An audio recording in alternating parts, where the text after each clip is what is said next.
Go on, people. We actually... No, I saw you on one. I want you to do it. Go on, people. Yeah. That was really good. I've got some good comments for that. So. Honorary Yardman. Yeah. Listen, we are back with another Fourever Arsenal. We got Lee, as you can see. Well, he just about made it. Jack. Late. It's the agenda right now. You know what? I'm not going to say anything What back. agenda? He's about 10 minutes late. I'm not going to say anything back. Lovely to have you, Kenya. lovely to have you, Kenya. It was a pleasure last pod, so it's great to have you back again. My favourite Lyle. Appreciate you. Favourite Lyle, because she don't pull you up for being late. That's why. No, I think it's my favourite Lyle. She had a bit of understanding for me. That's why Leroy as well. But it's fine. Let's go. We got Kenya in the building because we've got no Curtis today. Curtis not well today, so unable to make it in. So get well soon to him. But Kenya is you're becoming a bit of a, I always call you Mars Lewis Kenya. You know what I mean? like Well, my squad depth coming through the academy. Squad depth. But listen, welcome along, guys. And yeah, we know what we're going to be talking about today. It's going to be talking about the game. But first of all, how's your weekend's been? Yeah, it's not too bad. I mentioned it to Lee last week. We've got a little football team going. The old it's Waterloo FC we're called. We're about 50 games in. We've only lost 3. Wow. And I was thinking, weather nicens up a bit of me versus Lee Judges, Fourever Arsenal live, old versus young. I'm a right back. By trade, but five. Bellerin, isn't it? Bellerin. But 5-6 aside, swap it over a bit. But I think I saw a couple of clips from you yesterday, Lee, and I'm thinking we'll have to get a match going. We'll have to get a game going, So we'll have a little. Maybe we'll sort out a 6-a-side game or something. Get a few of the boys to play. Play against the youngsters, How do you get on? Do you play? We won our quarter final of the County Cup yesterday, so that was good. So we're in the semi-final. Of course, we're the holders of the competition as well, and we now got to go to a team from Southend. Wow. In the semi-final, which is a bit of an awkward one for me because we've got Man United at home that day, so I'm going to have to rush back, So yeah. You're not suspended for that one. No, I'm sure? Yeah, you know what, right? You know what? You were, I saw you play thug life, you know what I mean? Leaving it in on players and that. I think we got a clip of it. Let's see. Look at him there. Bang out of all the show. Right, so it's just a bit nice and much. They tried to do it, didn't they? Tried to do it, I didn't see him, you know what I mean? So that is a definite red card, a VAR. Yeah. Right? A deliberate foul. I actually love that. That is like proper old school. Love that. The manager had a go at me. He said, you know what I mean? He goes, you should do no better, wait a couple of minutes before you do it, I just see him coming, I just thought, I'll give him a little trip. Let's see it again. Over there, rights the tackle. The little look over the shoulder is a disgrace. And he doesn't retaliate, the guy. Because I said I'll kill you. That was a good goal. It was a good game. What's good about it is you can see that, even though it's Fitz football, the old tackles flying, it's a proper game, you know what I mean? And, to get into the semi-finals now is a big thing for us as well, so we're all pleased. And on we go again, so, yeah. And then, the best thing about that day is there's a few of the lads in there. There are a few of them Spurs fans, Kenya. So they wanted to watch the Spurs game afterwards in the bar, and I wanted to watch the. I wanted to watch the Sunderland Newcastle game. Yeah. That was a great game. But I was forced to watch Nottingham Forest 3, Tottenham 0. Unbelievable. What was Vicario doing? I think he's not a Spurs fan, is he? Vicario. I don't think he's a goalkeeper. No. He's just not good, man. I saw expressions being like, "Oh yeah, he's a shot stopper." As expressions were saying, that's his job. Well, yeah. I hate that when they say that. He crashed out, didn't he? Yeah, he just went wild. It was perfect. The Tottenham fans want him gone now. Yeah. That was enough. Fouad on FCM man said, "End the experiment. End the Thomas Frank." He's not having it. He's saying, "Get him out now. Choo. The train's done." What would they go for though? That's the thing.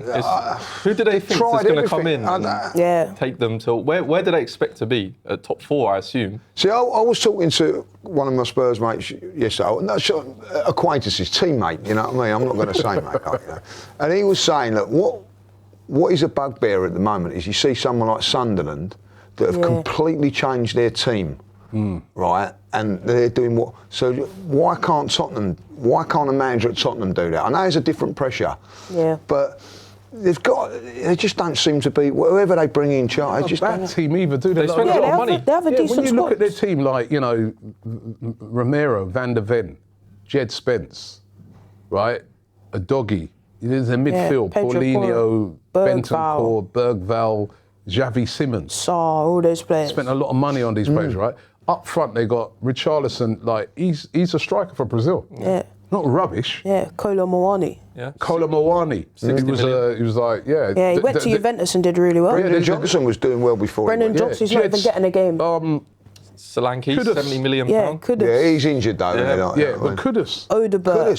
Where was he yesterday? Yeah. It's crazy. Do you know what, How are they that bad? Nicky said to him when all the Spurs fans were giving him a load of stick, like he said, like Yeah, you know, he was right. Straight away, he said, like, you know, Hot and cold. hot and cold. He said that, you know what I mean? So Play wicked one game, nowhere to be seen the next. yeah, Crazy, so it's, crazy. I had obviously I weren't there last week, guys. yeah, where was you? And yeah, I was over did he in bring us Abu back? Dhabi, right? Abu Dhabi. That's actually where I watched the Arsenal Bruges game as well. Big up to Amin, who I watched that game with. But honestly, great experience, man. I did an interview with Arsene Wenger. It was like a fireside chat, me and him on stage. Massive. This is called a Bridge Summit. Massive place where they had the conference, and the main hall must have been probably hold over 1,000 people, like huge. And yeah, it was just like amazing. Did a fireside chat with him. That was brilliant, and spent a couple of hours with him before going on stage. And such a gentleman. Spoke to him about AFTV. I said to him, you know, I go, listen, it was one of the platforms where towards the end of your reign, you know, some of the fans were coming on giving you a bit of stick. He said, Robbie, I understand. He goes, we weren't doing well at that time. You know what I mean? We'd gone from sweeping aside teams every year, you know, in a title race to, you know, things being really tough. But it was really, really fascinating talking to him, like him explaining to me how he had limited funds throughout the years. He was saying to me that, you know, the banks actually said to Arsenal, you can't spend more than 50% of your income on players and wages. And that was at a time where you had teams that were spending 100%, many of them, or 90% of this. So he said to me, he goes, for the top players, they just couldn't compete. He said players would come to him and say, I want to play for Arsenal. I want to come, but Chelsea, City, Man United, these clubs are offering me like 2-3 times the amount of wages that you guys are offering. What can you do? And he couldn't do anything. It was interesting to see what you said to you. I saw your chat that he made a lot of emphasis on the fact that we have 2 or 3 quality players in every position. And he was like, yeah. I think we'll win the league after. And it's almost like he feels a bit like, oh, if only I had that amount of money, I could have that. I asked him, I go, would you have liked to have had that money? Because one of the other things he said to me was that when the Kroenkes were there, obviously because of their dispute with Usmanov, nobody wanted to move. The valuation of the club just stayed the same. Nobody wanted, because, you know, they wanted the club. Usmanov wanted the club. Obviously, when Usmanov left, first thing they did was clear off the debt with the banks. So all of a sudden, all those restraints that he had in his time, those have all been removed. That's why you see Arsenal now are able to go and spend money on players. So he was saying, he was sort of remarking to me the fact that he bought Vieira for, was it 4.5 million or something like that? Yeah, but back in the day, yeah. Right, and then he goes, Arteta's able to buy Declan Rice for 100 million. Yeah. You know? So he goes, I didn't do too bad with the Vieira, because he was, you know, he's saying to me some of the players that he bought for, the money he bought them for and what they turned into do, you know? True. And also I think he's very proud of the fact that he really pushed hard for Arsenal's academy. That was one thing that he insisted on, he pushed on.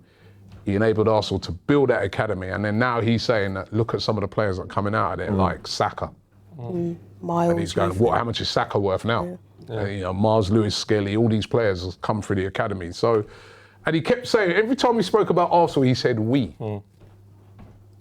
We, and he's totally convinced right? I don't know, maybe I should try and get in contact with him after the weekend. But he's totally convinced that Arsenal will win the league this year. He's like, we'll win it. He goes, we have the quality in the squad. And again, he was sort of saying to me that had it not been for that squad, where would this team be this season with the amount of injuries that they had? He's like, he just can't understand how we've had so many injuries, but he's convinced that we'll win it. But are you lot after the weekend?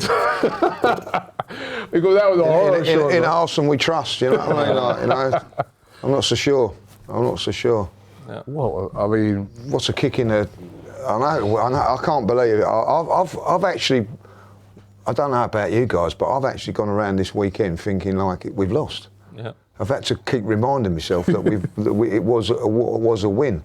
Yeah. But that was a big kick in the old reality check for me, like that we're not good enough. Yeah. And I look at a lot of things that have happened over the weekend. Look, you know, fantastic we got the result, but I'm not having it like that. That people like the press. There's people in the press, certain people in the press. There's on social media blaming the fans for walking out early, blaming the players. No one daren't put the finger at the manager. You know what I mean? And for me, it's on him. But what could he have done in that game? It's about drilling mentality, like, you know. I know hindsight's a wonderful thing, can you, like, you know what I mean? But when you're in the last minute at 5 minutes from Sunderland, you're winning 2-1, you're bringing on defenders, and then you don't see out that game. It's a mentality thing, like when you going against Wolves, you spend 67. I don't know how long it was. Painful minutes to get the goal, and then to sit back and do exactly what Wolves had done to us for 60 minutes, and you can only hold out for 9 minutes. And got lucky, you know what I mean? I don't blame any fan for walking out. But then isn't that the players? Because I'm hearing the managers made ample substitutions, right? So in that Wolves game, for example, he basically got to half-time, probably said to them, you guys got 10 minutes to sort this out, otherwise I'm making changes. And he did that. He brought on Odegaard, Marino, and then later brought on Jesus, right?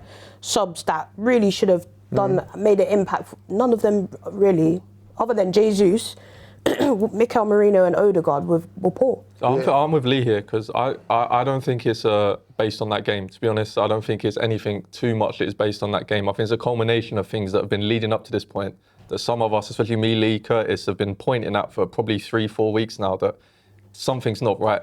And again, yesterday, Ben White, 3 90-minute games in a row. He's not played hardly all season. We all know he struggles with injuries. He's been unfit for a while. Why are we playing Nketiah at left back? We're not playing Miles Lewis-Skelly. We're putting Ben White in. And then he goes and does his hamstring. He's going to be out for a month now. And then we're going to go, oh, it's not our fault. We've got injuries.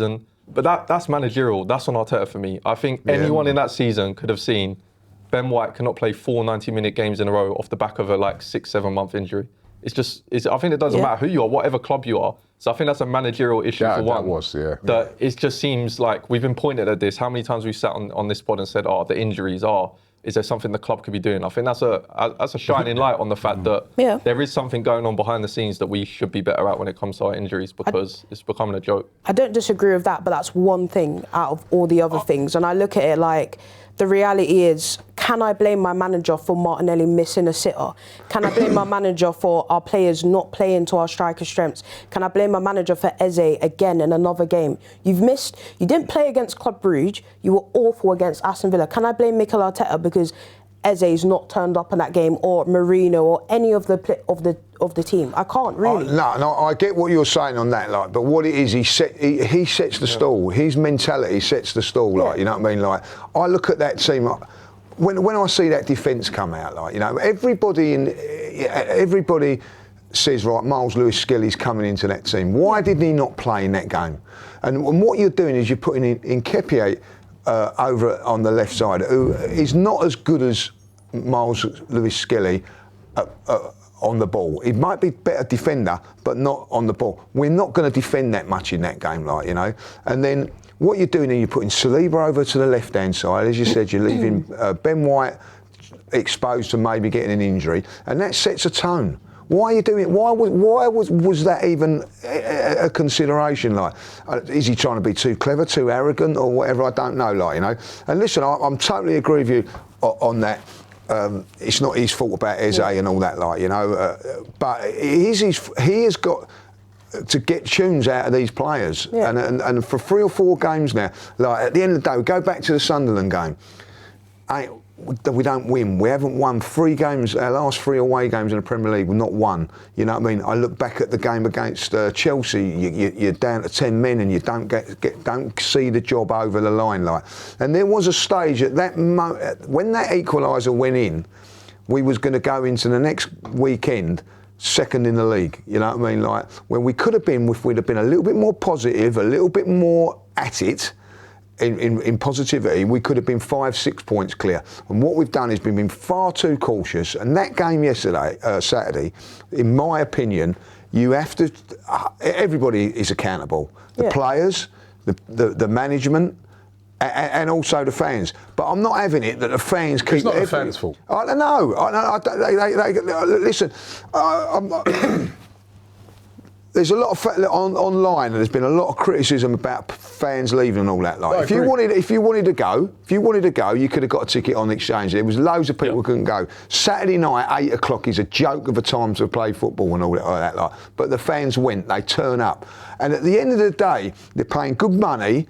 And if they expect a lot better than what I see on Saturday night, forget about the result. What I'm seeing, spend a lot of money to watch that drivel, you know what I mean? Like 45 minutes without having a shot on goal. That is not acceptable.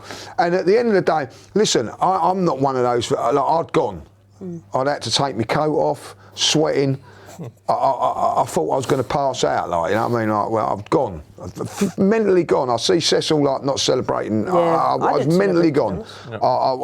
You know what I mean? I'm, you know, having a go at the manager, shouting, criticising him. You know what I mean? Too negative. We score, right? The fans that have gone, I don't blame them. You know what I mean? Like, I do. I don't blame them. Lee, listen.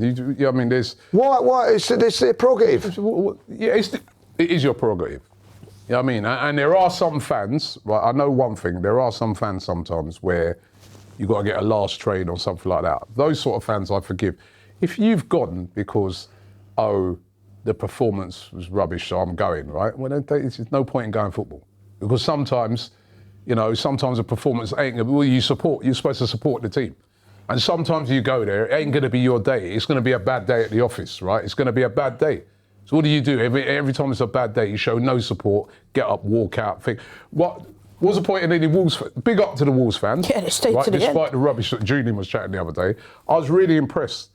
You think they're bottom of the league, they've only had 2 points this season. Yeah?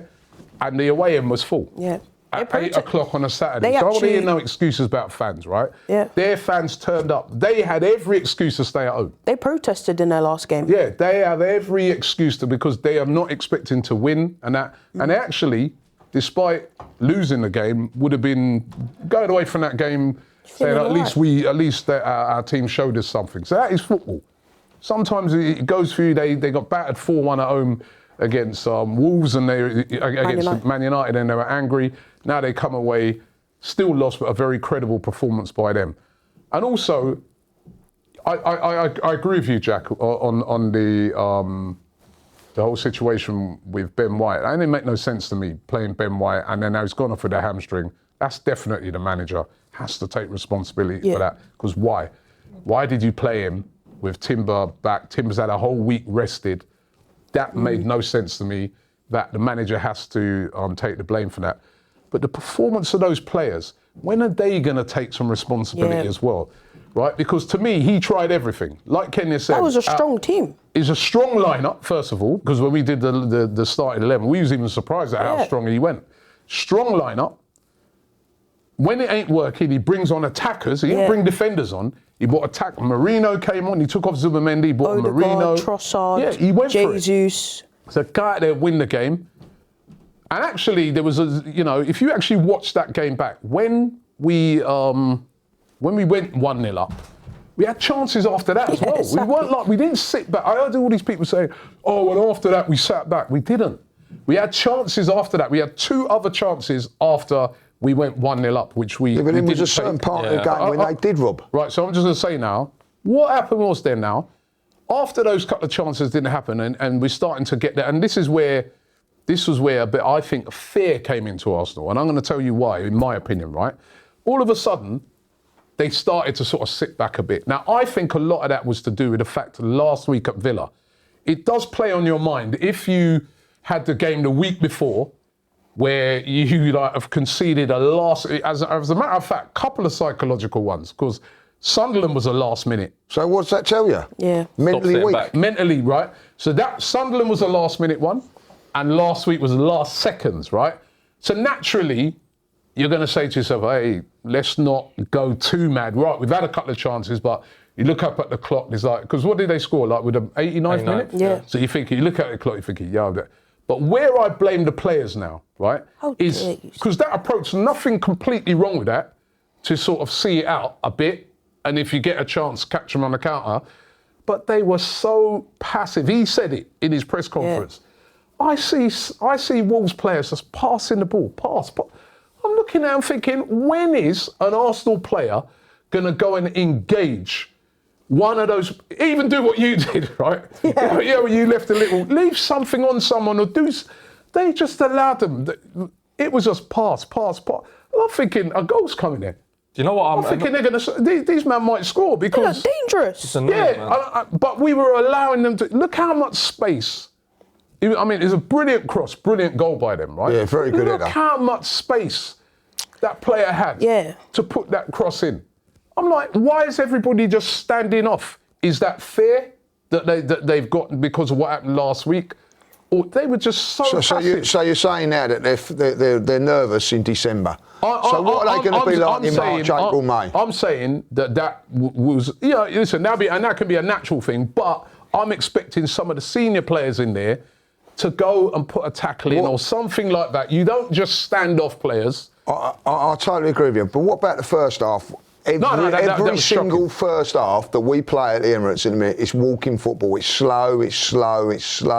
Nothing happening. Well, no. He comes out second half. No, Rob, he comes out second half and there's a bit more. Why are you not instilling these players to do that in the first bit? That's not completely accurate because that's the first game, I think, we played at home this season. We haven't scored in the first half. Other than Man City. No, but like, we've been very placid at home. It's not been great. It's not been great. I think that first half was. Well, you've been off your seat in the first 10 minutes of games. We haven't, Rob. That first half was shocking because, we didn't have a shot on target. We didn't look like scoring. We wasted a whole half. I said it in my fan cam. We wasted a whole half of football, and that puts you under pressure for the second half. When you've got a team that's like very well organised. I was very impressed with how they defended. Very well organised, and also I feel there was a little bit of complacency. It should be 2-0 up in the first half. I think a bit of complacency in Arsenal as well. Well, there you go. Game. So who instills that? Who lets complacency go in? I feel, I'm putting most of that on the players. He's playing players. I agree with Lee. No, you know what? Sorry, I'm going to make you. You know what I think is the players' complacency? Because he's gone with a strong lineup, so he ain't been complacent. Because he's playing players not playing well, Rob. That's a stronger lineup than me and you. We were on the starting 11, and we were like saying, rest more players, rest. He went strong. Yeah. So that shows me, right, that he's not being complacent because he's saying, right, you know what? I'm going strong and I'm going to go. I even said on the starting 11, I didn't think he'd go as strong as that, but I say, I'd like him to go strong. Where did he go strong? He didn't go strong at the back. Changed it all around at the back. That's a strong back four. That's still a strong back four. Not for me. Ben White, have a look at the last goal we kept Whether Ben White should have played or not, I don't think he should have played. I'm with you, Jack. But that's not a strong back. Ben White, Saliba, Timber and Timber. All three internationals with their clubs. Timber's only played 3 games for Arsenal, essentially. It's strong. Yeah, but we bought him as a centre-back. Nkapia, if you look him at Bayer Leverkusen, he plays most of it, and even for Ecuador, he plays as a left-back. But that's the point is what Robbie said. I just want to go over it a second. Right, so Aston Villa, we weren't caught on a counter-attack. No, the goal we conceded was we're stuck in our box. It was fiddling around in the box, and they finally scored. Chelsea, set piece. It wasn't a counter-attack of us being too far up the pitch and that. Wolves, header in the box, being camped in our own box. Sunderland, balls into the box, camped in our own box. It's the same pattern in 4 different games now where we've got a goal and then we've sat back. Whether we've sat back for 10 minutes, 5 minutes, 20 minutes. I'm not saying we sat back the whole half. There were chances in the second half. But it's like when they think, oh, there's 5 minutes left, it's in their brain, we can't concede. Oh, it's only 5 minutes, let's grind this win out. And for 4 games now, we've lost doing that. Well, we've dropped points doing that. So that comes down to the manager to me, because he's the one that goes and analyses these games and goes, well, we sat back against Aston Villa, didn't work and we conceded. We sat back against Sunderland, didn't work and we conceded. Okay, what are we going to do against Wolves? We're going to sit back and we conceded. And again, it's patterns. Aston Villa, ball comes into the box, Hincapié, where is he standing? If you're a centre-half, I don't care if you're a half, left-back, centre-back, you played at the elite level, you're a title-winning defender, captain for your country, the ball's coming in the box. Why are you standing behind a 6'2" striker? Why are you behind him? He stood behind him, letting him have the whole sight of the ball as the ball comes in to knock it in. It's exactly what he did against Aston Villa. He was out of his line, the ball got headed across, Matty Cash at the back. So it's like Hincapié, again, that's another pattern. I don't mind mistakes. It's like what I said about Eze. Where he made his mistake, if he missed a shot, I wouldn't be angry and stuff. It happens. But that's a repeated mistake for a £50 million player. He's missed it. He's stood it out the wrong position. You can't. He dropped. Poor defending. He dropped behind the striker. If you're a centre half at any level, minor leagues level, the ball's coming in. Get in front of him. Yeah. He's not a kid. You're right. He's a £50 million player that we're going to spend £50 million on. The one that we kicked Kiwior out the club for, who we said probably isn't good enough going for, who helped us at a Bernabeu. We've now got Hincapié coming in, who's not his first game anymore. I know we said at Chelsea it's his first game, big game and stuff. He's been thrown in the deep end. He's now got that experience and he's still making the same mistakes. And I think the problem is that at the start of the season, our whole thought was, you know what, look at City. They're very Haaland reliant. I think, Haaland gets an injury, I think we'll be good. Liverpool, what's going on over there? But now it's getting to the point where I don't think we're playing good football. That whole clean sheet for 10 games in a row, that's gone. Obviously, injuries don't help. I know injuries don't help, but everyone gets injuries. Clean sheet game seems to have been gone out the window. We're not playing attractive football. We haven't got a massive top goal scorer in the league. So it's like Lee said, it's like it's in their heads already, and we're in December. And if it's in the players' heads in December, like Lee said, what are they going to do in February when City end up going? Well, what even next week? There's a chance that we go into next week against Everton, City are top of the league, and we're going to be chasing them. But wouldn't it be? Listen, when I say in your heads, I'm not saying mentally it's done them in or nothing, right? But wouldn't it be in your head if you played? Well, it's 5-a-side, but say you played, right? Yeah. And the last couple of games, right, you've conceded last-minute goals, right?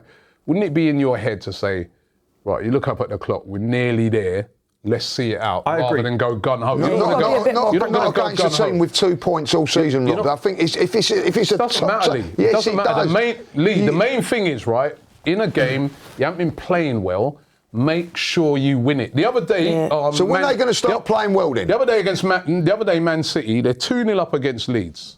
Leeds get Forget about Man City. Why are you looking at what? It's not about Man City, is it? No, because you do. People said this to me on Saturday, right? And it's the most ridiculous stuff to say, because if Arsenal are not going to be perfect. They are not. There are no teams. Well, they haven't been perfect for 4 weeks, Rob. Exactly. We know that. There are no teams that win a league that can't be perfect, right? So it is quite legitimate to look at other teams and say that this doesn't just happen to Arsenal. So I'm saying, right, the other day, Man City, they're 2-0 up against Leeds. Leeds get it back to 2-2, right? Now, the thing is about it, right, they didn't just look on it and say, it's Leeds, man. But, you know what I mean? Pep Guardiola had to bring every player over. So right? I'll come back to you on this. Listen to what I'm saying. I will, because we're going to come back to you on this. The keeper went down, right? Yeah. He had to strategically bring everybody over and say, yo, guys, we're about to throw this away. And then they went and they got the winner. It's not exclusive to Arsenal, right? Now, the best thing about Saturday, it's a shocking performance. I am with you guys on that. A worrying performance, I'm with you guys on that. But their heads, one thing I do say is that a couple of seasons ago, I saw a couple of performances. I remember Southampton when we played them. Remember that game? It reminded me of this one so much. The expectations were, as Southampton at that time, they were pants. The expectation was we were going to blow them away. We didn't. They shocked us, the way they started, the way they were positive, the way they defended, and we ended up drawing the game. At least with this one, we went after that. We didn't let our heads drop. We didn't just say, and this is where I get where some people criticise them fans. It ain't like what some of those fans did and say, F this, I'm going home. Those players said, nah. We've got to win this game, man. We're in trouble now, and they went and won it. But that's things like and this is the thing, right? This is the thing. You sat there 2 months ago, right, when Liverpool were just scraping results, your exact words were, they cannot sustain this. Yep. It will come and bite them, and it did, right? And when I look back at the Man City game, lots of fans turned around, and I'm not saying to you, but lots of fans have said, like, Man City, show of weakness that was. Show of weakness. All that's going, they ain't going to win it. I didn't say that. I know, but other fans have show of weakness, you know what I mean? You're 2-0 up, you get over. They can't sustain that. Yeah. Now, all of a sudden, it's all right with Arsenal. No, it ain't. Arsenal carry on doing what they're doing. You know what I mean? They're not going to win this. They go to Everton next week. Are they going to be the same team when they get 1-0 up, or are they going to be defensive and then end up conceding? Or are they going to go there and say, turn over a team and do a proper job? I agree. That's something they've got to do now. I agree, but Lee, you've been at football for a very, very long time, like myself, right? Do teams not go through patches? We're going through a patch right now. I agree. We're not performing to how we were performing earlier on in the season. We were performing very well earlier on in the season, right? We're not performing like that now, right? We've had our last, tough as those games have been, but we have definitely been in a blip stage where we've not been playing good. It is about how we respond to that. If we respond well, a bit like the other day with those City fans who were moaning big time. And listen, we have a City fan who comes onto DR. He was pulling his hair out at that performance at Fulham.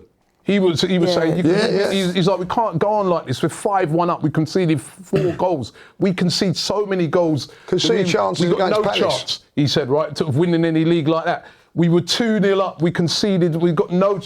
Then all of a sudden, they've responded. They've gone through their patch and they've responded like with a couple of really good performances. It's now for the Arsenal team to do the same. We've had a couple of poor performances.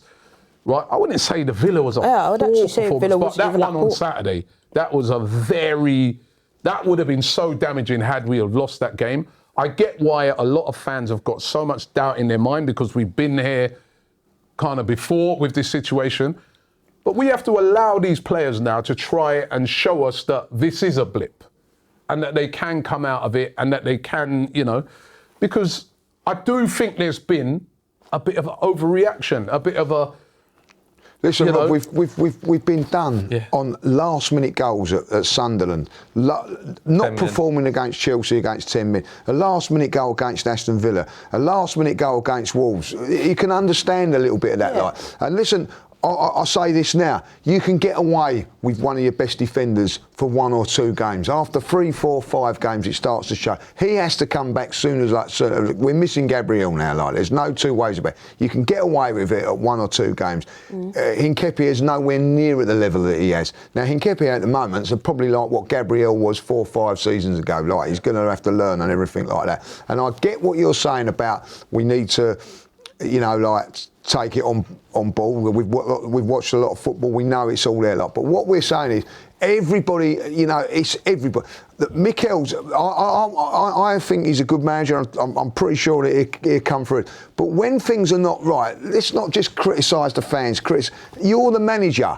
Yeah, You've got to get this done. He has got to get this over the line this season. There's no 2 ways about it. And if you're going to be defensive and cautious all the time, you ain't.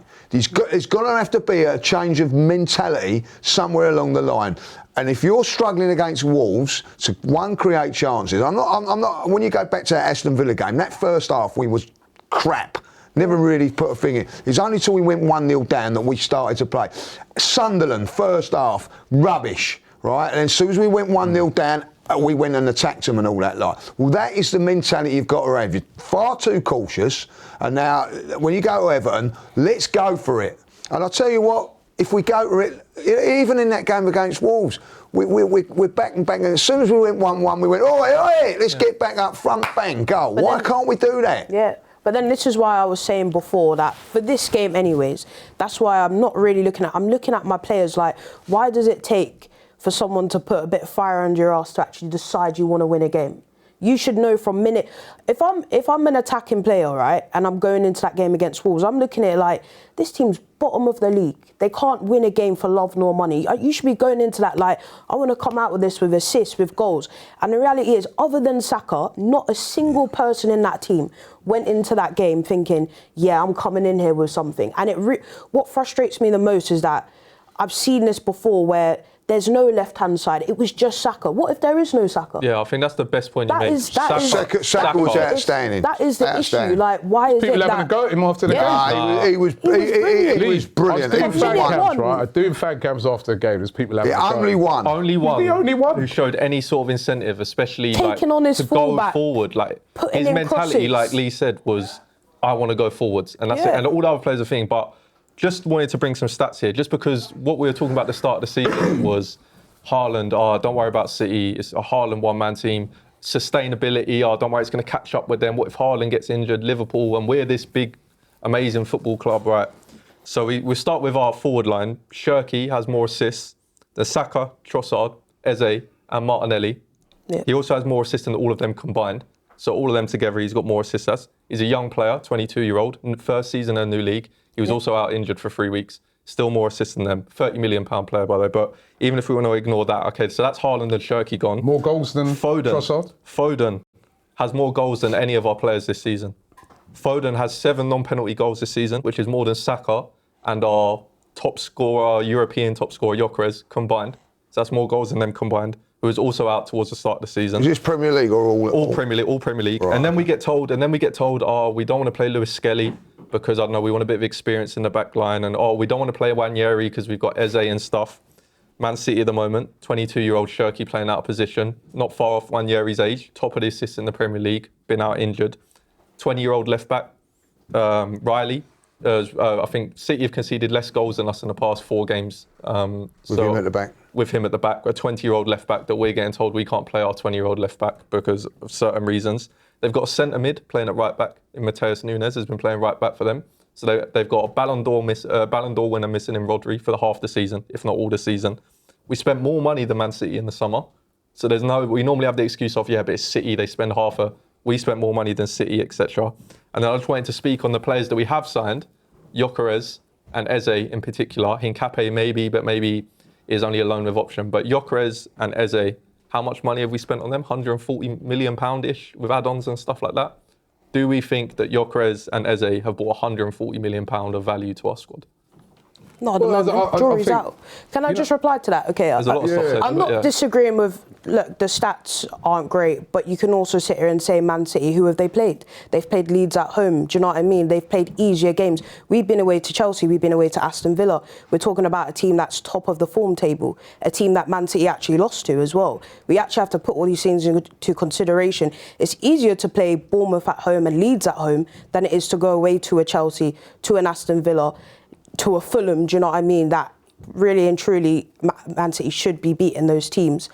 And, look, I'm not saying that, we need to trust our squad more. I do think someone like Ethan, who came on against Club Brugge, why is he not really getting more of a look in? Marzo Skelly, I wanted him to start, absolutely.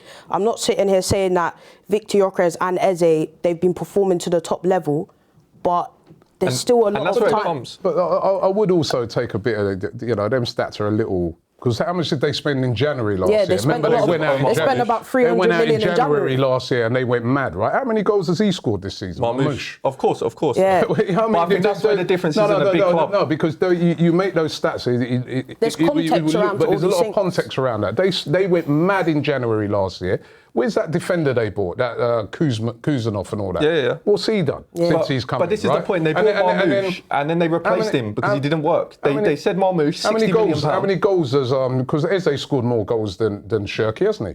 I think he's got similar position. Similar goals. No, Shirky, how many goals has he scored? I think he's got 3. Or Reinders, for example. Reinders has scored 2 goals. Yeah, how many goals has Reinders scored? Reinders not attacking midfielder, to be fair. But my point is... So not all of their stuff is... Marmoush, for example, is your best point. Marmoush, £60 million player. They bought him in to perform, and he didn't. And do you know what they went and did? They said, you know what, not good enough, sit on the bench. We're going to go get someone else. Haaland down the middle, innit?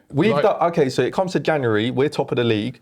Gyökeres has still won 2 league goals or 3 league goals, whatever it is. No, he's got more than 3 league goals. It's four with a penalty. So 3 league goals, 1 penalty. That's exactly. He's got 4 goals. Okay, so he's got 4 league goals. We get to January, our £70 million, 100 goal a year striker has 4 league goals, and we're trying to win the league. Do the boys upstairs sit there and go, right, this Gyökeres isn't working. This is our chance to win a league. But then let's just go and buy someone there. We also have 2 other people that can play striker. Who also didn't win the league for us. Whereas when Haalanders, when they brought in Omar Mamouche, they had no other striker because Julian Alvarez was sold. So that's why Mamouche was in. They'll probably look at it and say, right, we've got Gabby Jesus back, which we're not going to sell to the summer. We've got Kai Havertz coming back. Do we really need to go and overspend in that area when actually we have goals that can be shared around in those positions? How many of their signings have worked then? They have made a lot. Yeah, since last as you January. just said, they've had to put a box-to-box midfielder at right back after spending how much on Kuznov, who can actually probably play those. I know Aït-Nouri's has been injured, out, but how many of their signings have worked? To these things. They spent a lot of money when you. But how many of ours have worked? Well, I think Eze so far has worked. I don't think Eze has lit it up as well as we want. He's dropped now. He does not play in the next game. He does not play at Everton. I'll tell you something now. Wayne Yeri's got more of a chance of playing as him. These last 2 performances for Arsenal have not been good enough. Yeah. Not good enough for what? But you don't erase the ones. His performance against Aston Villa. That's when I come on to the manager. His performance against Aston Villa. How has he got to start at the next league game? How has he started after his performance against Aston Villa? Is he in that team? And nobody's disagreeing with that. That is on the manager. No, and no one's disagreeing with that. But you guys are also erasing the hat-trick against Spurs. You're raising 45 minutes where he comes on and gets us a point against Man City. Do you know what I mean? You're raising Bayern Munich. You're raising the Palace game when we gets us the winner. Up against the low block, he scores us the winner. And you can't just do that. You can't just erase that. No, but listen, I agree with you. He needs to do that more. So who plays Martinelli or Trossard next game? Let me just say, he needs to do that more consistently, yeah? But you can't just erase everything he's done and say, because over the last couple of games, Cherky, because before that, Cherky had been quiet. Yeah. Right? So you can't just erase that. I think on the whole... Same with Phil Foden. I think on the whole, when you look at his contributions that he's had, he has been a good signing, but he needs to do more. He needs to do it more consistently. I think he started on Saturday more because Odegaard's coming back and Odegaard played during the week. And he had a week off, and so it's like you've had a week off, squad rotation. Rob, and what did he do? Nothing. Whose fault is it that we're not getting a tune out of Eze on Gyökeres at the moment? Who is it? The players, or is it the system, or is it the manager, or whatever? Like 4 goals. Is that what we're saying? 4 league goals. I think with the Gyökeres, something's got around. I think with the Gyökeres one, it's sorry, can you going to say? Yeah, so I was going to say so I actually saw a stat about in the first half. Only 4 passes were attempted to Victor Gyökeres. 2 were from defenders, 1 from Saka and 1 from Zubimendi. So you can sit here and say, so what was Eze doing? What was Martinelli doing? And I see it as a constant theme. I actually went back and watched that game.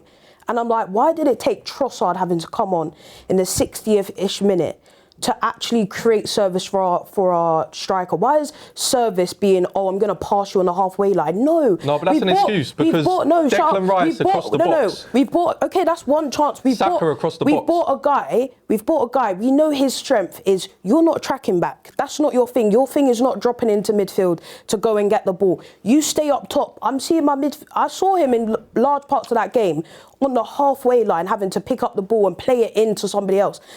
We are not playing to this guy's strengths. I'm not taking away. I do think he needs to be doing better. Absolutely. So whose fault is that? But I'm looking at that so for example, I said this in the last pod. When we played Brentford, Victor Gyökeres has stood on a penalty spot and Saka takes the hardest option. Right, he scores it, but he takes the hardest option when actually Victor Gyökeres has stood there for a tap-in.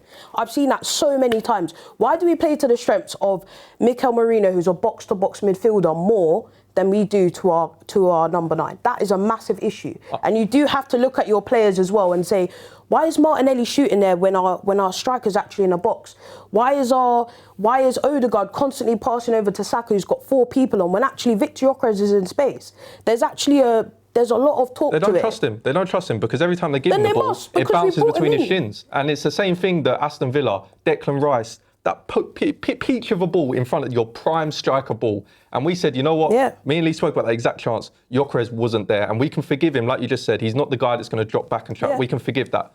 But then again, Wolves, I remember that ball Saka put across. It's floating across the six. And I agree, he should have scored. And where's the striker? He should have scored it. If he's not there consistently, so that's twice now, if he's not there consistently for tap-ins in front of goal, which is what we've bought him for, he's not tracking back, he's not good with the ball at his feet, he's got no chemistry with whatever winger we play, because he's not worked with Trossard, Saka, Eze, Martinelli, Wanyeri, Erdegaard. He's tried all of them and it's still not working. It's Wolves, it's bottom of the league. He's 70 million, 65 plus add-ons. He's 70 million pound striker who scored 100 goals last year. Why are we babying him to the fact where we're like, oh yeah, but the wingers need to pass to him a bit.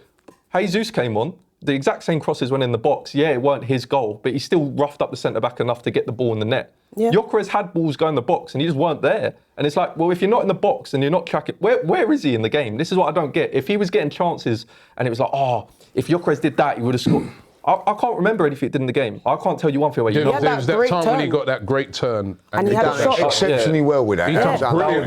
And that came from Trossard. You're right. That came from Trossard looking up and saying, I see my striker. That's my point. I'm not disagreeing with what you're saying, right? But my thing is, Jesus came on, we played to his strengths. We know what Jesus is. We know that he likes tiki-taka back and forth. He wants to drop in and do all this stuff. Cool. But I'm like, yo, sometimes I'm looking at us like we are just not playing to this guy's strengths whatsoever. He needs to do better, absolutely. But I'm like, yo, we're talking about a guy who just scored 50-something goals from being played a ball in behind. We don't play any balls in behind. We'd rather play it in behind to Martinelli, who's hardly going to score that. Who are you blaming then? I'm looking at my players. Or you're not blaming the manager for the system? No, I'll tell you what, because that first half, Kenya, right, I've watched it, I watch him, right, he makes the runs. The runs are all right. Yeah. But there was 4 times I looked, Subamendi got the ball, he looked up, the run was on, the pass was on, I'll play it here. I'll play it safe. We'll play around. There's this thing with Arsenal at the moment of control. Yeah. Like that pass into Gyökeres, it could get cut out. Yeah. It might not get there. The ball to him. Then it happens. It's not suit that style of play. By the time you do that, everyone's behind the ball. Everybody's behind, but it's not suited to his game. So I think there's got to be either a change, or Gyökeres is never going to work. Yeah, and look, I don't disagree with that at all. And I do think the manager also has, but then based on his post-match, comments, he basically was like, I saw my striker in so many good positions. Where was the passing from Martinelli? That's literally what he basically said that after the game. Well, he wants to have a look at Odegaard and all that. He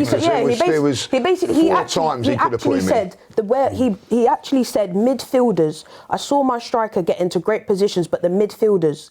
He actually isolated, basically speaking about Eze and Odegaard. And I completely agree. My issue with someone like Odegaard, you're brilliant, but all you do is pass to Saka. Why is that? Why can't you pass to Martinelli? Why can't you pass to Victor Gyökeres? And I'm just sat here thinking, don't get me wrong, he needs to do better. I said against Club Brugge, he should have scored. I think against Wolves, Listen to the teams we're naming, by the way. Club Brugge. He definitely should have done better. But I'm also looking at my team and I'm like, can I sit here and say that we are making unlimited amounts of chances for this guy? And I cannot hand on heart say that. No, I'm not great, but is it a concern? Yeah, it is a concern. It is a concern. It is. Definite concern. Guys, just before we keep it going, because there's loads of debate on this, right? Just got to remind everybody about William Hill's final one standing game, right? Could have all went out at one point. Everybody was out. Everybody went for Arsenal against Wolves, the absolute banker of the weekend, and nearly lost, but it turned out all right in the end. But you know what? If you look at some of the competitions, you remember the 500k one at the start of the season? Still going on at the moment. It's getting down to, there's only 460 people left. I think 200,000 odd people started off in that. Yeah. Someone's going to win 500k. There's only 131 people left in the 200k one. Wow. 33 people left in the 50k one, and 21 people in the 20k. Someone's going to win the big money before Christmas. That's going to be mad.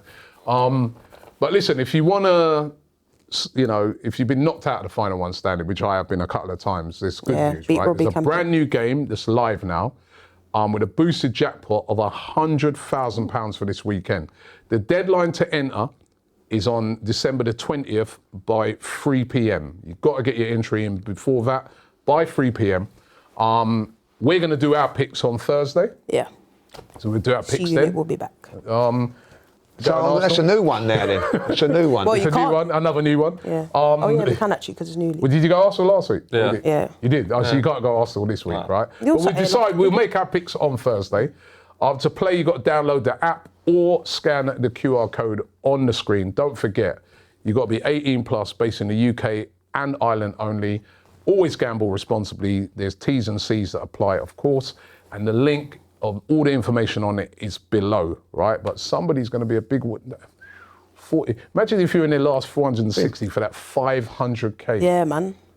I think Or Joe that was the 20K, last there's one, wasn't he? 21 Joe was the people in last And one. I want, listen, I Yeah. want Arsenal.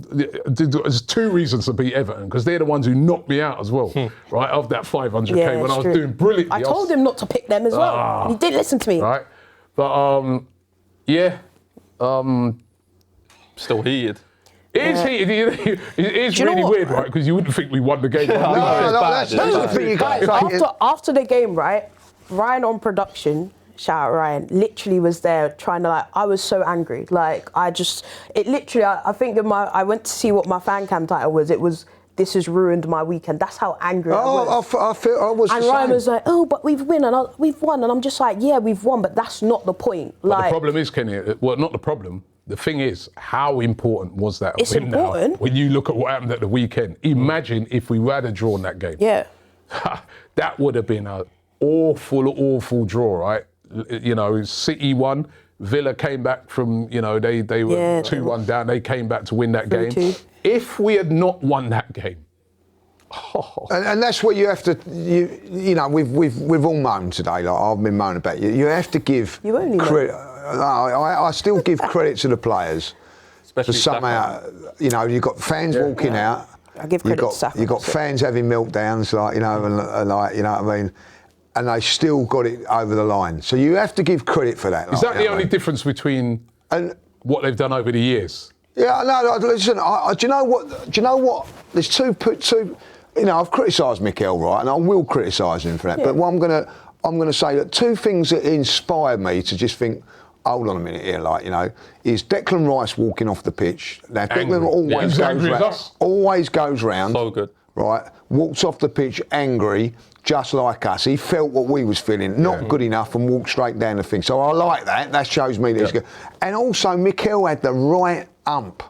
Yeah. Whether it's his tactics or whatever, he was fuming. I don't know So that how he passive, must isn't have it? had to Yeah. compose himself a little bit Defense when he there goes is. back in there, because I like that. Yeah. I like, as much as I've criticised him, I like it that he weren't just going. He didn't come in and go, "Oh, it's a great we got a great response to get." Yeah. He weren't happy. He was very real about He it. was like how he felt.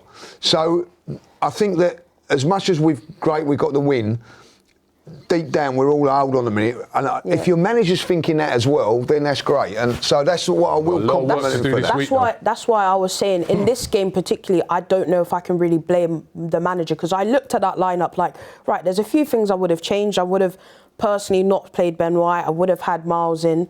But I looked at it like, this is a very strong team. We actually probably didn't. I looked at it like, do we even need to go this strong, respectfully, against Wolves? It goes to show he took this game very seriously, and that's why I look at the players like, you guys didn't take this seriously. You guys didn't. You were complacent. You were almost like, what I think. you acted like how we were really, how fans should be, where we were like, 3-0, 4-0, blah blah. They actually. My issue is they lacked professionalism. Other than Saka, they all lacked the level of professionalism that they should have taken to a even game. Declan in the first half. even Second Declan half. Rice. Second half. Second Declan half, was proper. cool.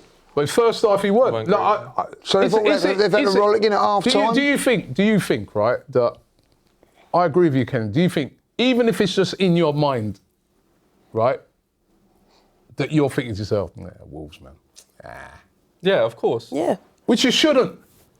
You know but what I think that's as your it's fan a- base, it's a- you're fan. but we're fans. No, I'm not about fans. Oh, fans, of course yeah, we can. players. It's only natural for But they fans. shouldn't. I They think it's shouldn't. natural for players It's as only well. natural for fans, I've but for played them. players. I've done it. Yeah. I've done. You're up against a team you're challenging for the title with. You're up for it. When you're playing one of the bottom league teams, I always think that's a great point. How do you change that then? When you get up for it the same way? It's a that's great psychological, point that you make there, right, about the manager, because sometimes, and I've been in a dressing room when you're playing against a bottom team or Yeah, we like saw low that team, video of you that one time. and you the manager makes a couple of changes. Yeah. So you think like, in your head, you think like, oh, he's left out the star striker today or a star midfield player. He thinks the game's won. So mentally, like, so Arteta's probably thought of that and he's gone, right, that's why I've gone big, to show that it is. But at the end of the day, two things that do that. There's only two things. The manager giving you a rollicking before or during the game, which he's done, right? And secondly, is your own mental mentally in thing. the head, you think, nah, Wolves. But that's where they're professionals. They get paid a lot of money, Exactly. and obviously it's a human thing. There's no way. Even probably Messi goes into a game sometimes thinking, when he was at Barcelona, thinking, I've got Elche at home this week. It is what it is. But I think the point is that these guys especially, they know the pressure on us. We're not the likes of Messi that wins every year. We're Arsenal where this is the time. There's so much pressure. Whether we think it's right or not, there is pressure on us to win the league this season. Yeah. So whether it's club doctors that deal with psychological, and there are positions at clubs that exist for this, like psychological doctors and stuff like this, that need to sit there and go like, well, unfortunately, you guys are in a position where you need to treat Wolves like Man City, because every single game in the Premier League is a final at this point. We know we can only lose 4 or 5 games in a whole year. If not, we're not winning the league, and we've already lost 1 or 2 already. So two. So it's at a point where if the player's saying, I physically can't get myself up for it, if Martinelli can't physically get himself up for a Premier League game against Wolves like he does in the Champions League, then drop him. Like Look at Martinelli, right? This is, to me, this is what sums up why I think in your head now. Soon as he saw, right, like they're about to come off. Yeah, then Did you see that brilliant run? I'm moving like R9. Skipped in, but why weren't he doing that all game? I think the biggest thing is we've got 4 or 5 games coming up now where we didn't win one of them last season. Drew, lost, Everton away, Aston Villa at home, etc. We didn't win any of them last season. I think it's a good 4 in a row. We got 3 draws and a loss last season. Now's the point to go, well, they're not your fancy games. It's you'll go all the way up to Everton on a away day, probably going to be freezing in December, etc. There's going to be these games now. You got the games over Christmas, etc. Palace, the quarterfinals, where the players are probably going to want to be at home with their kids and celebrating Christmas and stuff. This is the point where you've got to lock in mentally and go, right, these next 4 games, no matter what these clubs are in the league, we didn't beat any of them last year. So what are we going to do this year that's going to do different? Do you know one of the things about mentality, like Alan Shearer always said this, if he was playing against Wolves, he'd think about the 3 points. He would think to himself, right, this is my day where I feel my boots. This is where I get goals. It's going to get me to the... Individually, think about myself, you know what I mean? Win it. Like. So he used to go into the small games, this is where I get my golden boot at the end of the season, like, you know what I mean? I don't think we got that mentality. This is where we've got... Saka on Saturday. Saka like the only one. In abundance. Saka, by the way, I think has been not great this season, like to his standards, but on Saturday he was, when you needed it, he was the one. Yeah. Prediction table. Right. Now, I don't think anyone predicted 2-1. Nobody got it right. Nobody predicted a 2-1. What did you predict? 2-0. We all went 2-0. I think you went 3. I went 3, I think. I went 3-0. I went 3-0. Nobody. You're still top on the 17, Jack 14, Curtis on 12. Still bottom on 11, a point back. But we'll of course do our predictions. Yeah. I've actually got a big thing to say. I just remembered, and I'm sorry, Lee. I'm so sorry, Lee. And guys, we miscounted the table. Oh, remember this. Remember what I'm doing here as well. When you called me in for being late, and all right, Robbie got a correct score the other week, and we ignored it. What was that in? Bruges. 3-0. Yes. And we Bruges 3-0. VAR check, We thought, mate. And do you know? But because I weren't here now, and you lot trying to 3-1. Do you know why? 3-0. Because he put 3-1 in the chat. When producer Ryan asked what were your scores again, he put, I think I went 3-1. I went back and watched the footage. He went 3-0. You got your job back, man. Big him up, man. You see, we play fair. When I chose him, you would never have done that, would you? Well, I didn't know. Didn't know. He would have hidden that. So that means I'm not bottom of the table. Let's go back to that league again. Go back to that league again, then, Ryan. So that, when you be joint with... Oh, no, you'd be... You'll be joint with me. That puts you 2 points, so you're on 13. Joint seconds. What? Oh, yeah, no, you'll be 13, yeah. There you go. Oh, yeah. And also that puts you... 3 points behind you. Yeah, but also in the monthly table, that puts you up as well, because you've got 2 points to... So you're probably on the same as me and Curtis now. That's crazy, guys. Again. It's all right, man. I'm safe for another week. It's all right turning up late now, then, is 5 it? minutes late, it's no problem. Yeah, it's not that bad, is it? Listen, You know what I mean? Jack, when this is finished, me and you will be having words. Right? Having words. You do not do Your that. honesty, you see, that's what I like. See, no FFP Well, how complaints comes here. you got to look at Ryan and Yeah, for that, production. though. I know. Production, that's I poor. know, that is poor. That is poor. Complacency again, you know what I mean? That's what Yeah, I'm saying. exactly. Complacency all round. Lee, go on. Start us off for next week. Or we're doing predictions? Was No, it we're next doing week? it. We'll do it on Thursday. We'll do it on Thursday. We'll do it on Thursday. But let's get My prediction is Robbie won't get it right. comments. Comment. Oh, yeah, like, Oh, about Kenya, can I do those ones? You know what I mean? I'm a bit worried about doing them. Okay. Well, Shall I go first? Yeah, Yeah. go on. Go on. This was an excellent podcast, i.e. about Robbie. Just talking about what goes on behind the closed doors was great. Enjoyed listening to Robbie's daughter, Kenya. Big up Curtis, Jack and Lee as well. No, that's a nice one. Everyone But I thought that was good, like when you was talking about school and all that. Yeah. Oh, yeah. Bit of trip down. Yeah, chip down memory lane. lane. A lot of people were saying about Yeah, that. that was quite nice. Just another one. I just want to put this one here. Sorry, like someone said that Kenya should take over from Robbie and bench him. I don't know what that is about. Like, you know. Whoever that was, let's have a look. You know. Well done. I've come with one here. Big up to Curtis who couldn't make it today, but we've got Big C Unk status achieved with the new trim. So there's a couple. Oh yeah, this new couple trim. comments Yeah. for your new haircut. Maybe that's Curtis. why he ain't well. He's cut his hair and he's done a Samson, hasn't he? Like, you know what I mean? There are a couple good ones about your trim, Curtis, but hey, I love it, so that's all that matters. Yeah, that's great. Kenya? This one says, Kenya was an excellent replacement. You did great. Keep up the hard work. That was just I like nice. that. Bigging up yourself. Well It's a done, nice mate. little comment. A Thank you, certain guys. way said, I've got to say, this felt a lot more natural just chatting. Really enjoyed the history from Kenya, as well as the youths, OGs with their different perspectives. I don't know, Don. Maybe keep making them big moves out there and let the squad handle this one. Getting the sack. They're trying to get you out. Man. That's what happens when you miss a show, like, you know what I mean? Like, you know. I'm out. Listen, I'm good. Got a little Yeah, ball we vote have to take a to break, innit? kick out the CEO, man. Yeah, I mean, I'm a Nah, replacement. we need you back. We need you. Yeah. What I will say is comments. Come on, guys. This is the Don we're talking about. No, feel free. There's been a few comments. Feel free to hit him. There's been a few comments where they're hitting shots at the Don, and just remember that It's time to go. the reason some of us are here right now, including myself, is because of the Don. So come on, we got to always show respect. But listen, Maybe it's time to go. we listen to the comments, and you know we take them very serious. Like, if you want him out, you know, let us know. Do a poll in the chat. Let's see if we got any voice notes today. I think we do have a couple. Remember, if you want to send in your WhatsApp voice notes, Oh, we've got something this week, like, you know. Yeah, I mean, scan the like, QR we wasn't code. here last week, and they didn't bother doing them. it's already done again. I'll tell you what, Ryan. I'll tell you, you know, Joe's my man. You know. Yeah. They're getting slapped, man. But please, guys, send in your voice notes.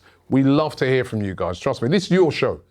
This is your show. We want you to be part of this podcast, right? So send those in to us. Actually thinking of doing like a special one where we do a load of voice notes and we can get a load sent in. So, but anyway, let's hear the first voice note. Hi guys, it's Zubi again from Mosul. Seriously guys, I'm already getting tired of the negativity. If this was any other title challenger, or even if it was Liverpool with similar stop-to-start performances like they had last season, we'd be hearing nothing but praise. So with this, there's always noise. Honestly, we just need to keep doing what we're doing and block it out. Putting the performance aside for a moment, I've got to say, fair play to the two Brazilian midfielders at Wolves. They were excellent. Do you think it'd be cheeky to add both of them to our squad after that display? They'd be brilliant support for us and my namesake Zubi. If not them, who are the two players you'd like us to bring in January? Cheers, guys. Wow. They were good. They were good, though. João Gomez, Their wasn't midfield. Yeah, he's Yeah, a he good played player. really He's a well. very good player. He played very well. I mean, he won't be there. Like, we were saying about Wolves, you know, I mean, all the players that they've got rid of, like, so they are a selling club. So we could probably go in for one of those, like, you know. Bad what I mean? shout as a It's replacement. Very for good Declan Rice, shout. you know. I mean, we're not a replacement, but like if Backup. anything happened to him, because he did play well. I'm sticking with my shout last week. I think his question was if you could bring someone in January. Boubacar Kamara for me. I think from Aston Villa, it'll be a tough one. But if there's a player out there, I think that can step in and do a bit of Declan's work, I really rate Kamara at Villa. What do you make of what the guy said about the negativity? Have we been? Yeah, I do. Have we been overly negative? What I would say, obviously, I was very upset, but I do think like the reality is, no offense to Man City, we're just a bigger club than Man City are. Our voice is much bigger than them. So like, you look at Man City and it's like they struggled against Leeds, they struggled against Fulham. Like even games where they could have won, or like similar games where we lost to Aston Villa, but so did they. Do you know what I mean? Like they don't really get the hate and the criticism that we do, and it's maybe just because we're a bigger fan base and a bigger noise and a bigger pool. But like, I think as well they. Some fans kept reminding me on Saturday. They got credit. They've won it, right? So they got the credit for that, and I get that. But it doesn't mean that we can't look at and say because what they've shown and what Liverpool has shown over the years is is that you are going to go through periods. I think the thing is for Arsenal now, go or like you said, you're right. Go to Everton and just lock in and go and get the faith back with the fans, because we are a bit nervy because we see what on Saturday. Well, exactly that. Exactly. The one thing that I will say is, and Jack made the greatest point of the pod today. It's not on the Wolves game. It's what's gone on before. Yeah. We haven't played well against Sunderland, but I made excuses about Sunderland. Tough place to go. We had a few injuries up front. Chelsea game, we had the back four miss, Saliba and Gabriel missing, didn't get the job done at Aston Villa because Aston Villa are a good side. We've been making a few excuses, but that Wolves game was the whole package. Yeah. Like, that's where I feel the criticism was a strong come. team. And so there's a big worry there, Yeah. But on the back of that, you have to think, well, they've gone to Bruges, and they've won well there.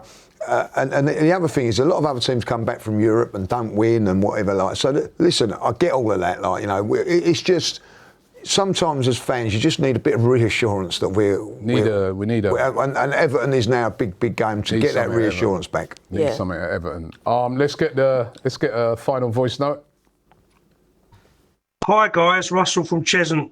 I'd just like the panel's opinion, please, on the shortfall on the left-hand side of the pitch, the shortcomings on the left-hand side of the pitch, rather. It's noticeable to me that we seem to struggle for consistent performances on the left. And great Arsenal sides of the past, Ricks, Marwood, Overmars, Pires, Sanchez, etc., contributed to trophy-winning teams. Do we need to prioritise a left winger of class in the January window? Yeah, man. That is, you know what I mean? And he's done that when he's sober. Well done, Russ. You know what I mean? So, by the way, I saw him after the game on Saturday. He